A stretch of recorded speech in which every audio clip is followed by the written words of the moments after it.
నమస్తే సార్. నమస్తే అమ్మా. నేను 69 ఉద్యమకారులు చేసి సెక్రటరీ జనరల్ సుదర్శన్ రావు.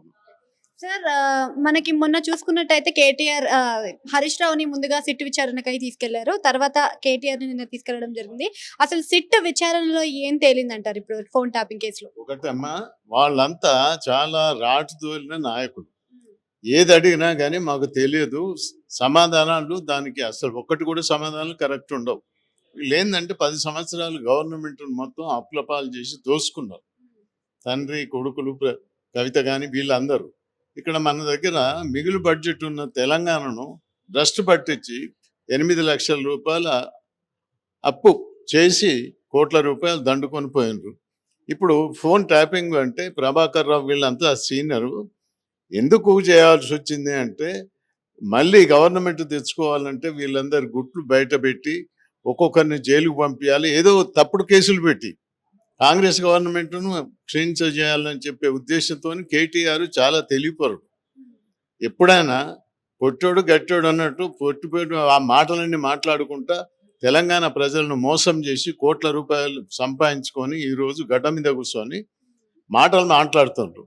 ఫోన్ ట్యాపింగ్ అసలు ప్రభాకర్ నుంచి కింద దాకా అందరూ, కేసీఆర్ కూడా, వీళ్ళంతా ఎంత దుర్మార్గమైన పనులు అంటే చెప్పటానికి వీలు లేదు.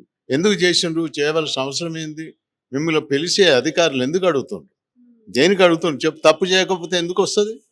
తప్పు చేసిండ్రు కాబట్టి వీళ్ళందరినీ జైలుకు పంపాలి, మళ్ళీ ఎవడు చేయకుండా.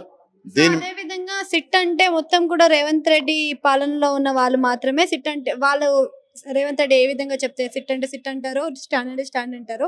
అంతే, అక్కడ విచారణలో జరిగేది ఏముండదు. వాళ్ళు ఏ విధంగా చేస్తే అదే విధంగా గవర్నమెంట్ నడిపించిన విధంగానే ఉంటుంది ఒకటమ్మా, ఏ గవర్నమెంట్ అయినా కానీ వాళ్ళు చేసిన తప్పును విచారణ చేయాలని చెప్పేసి మాట్లాడతారు. కానీ దానిలో నువ్వు ఆ తప్పు చేయకపోతే ఎందుకు భయపడుతున్నావు? గవర్నమెంట్ ఉంటుంది.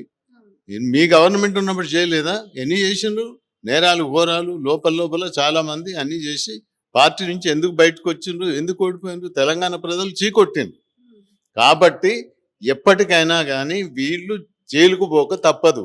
తప్పులు చేసిండ్రు, అన్ని విధాల ఇన్ఫర్మేషన్ అంతా తీసుకొని ఒక్కొక్కరి దగ్గర ఏ విధంగా బ్లాక్ మెయిల్ చేయాలి, ఏం చేయాలనే పద్ధతిలో వీళ్ళందరూ చేసిండ్రు. కాబట్టి వీళ్ళకు కరెక్ట్గా పనిష్మెంట్ ఇవ్వాలని చెప్పేసి మీ ద్వారా తెలంగాణ ప్రజలకు, గవర్నమెంట్కు విజ్ఞప్తి చేస్తున్నా.